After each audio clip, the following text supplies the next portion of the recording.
नोएडा की सड़कों पर जगह जगह आज सुबह से ही भारी बवाल देखने को मिला है। प्राइवेट कंपनियों के कर्मचारी सड़कों पर उतरे, जाम लगाया, गाड़ियों में तोड़फोड़ की, आगजनी की, कंपनी के अंदर पत्थर फेंके, पुलिस की वैन को भी उल्टा कर दिया।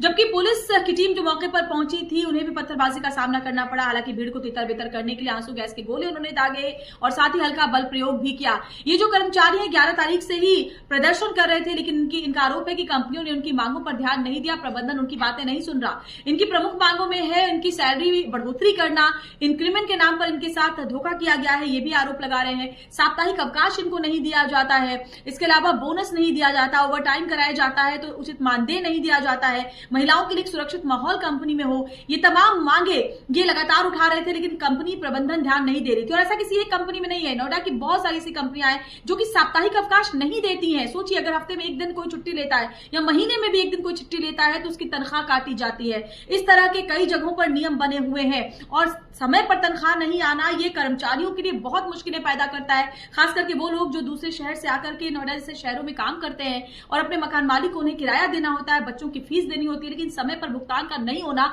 उनके लिए बहुत सारी मुसीबतें लेकर आता है।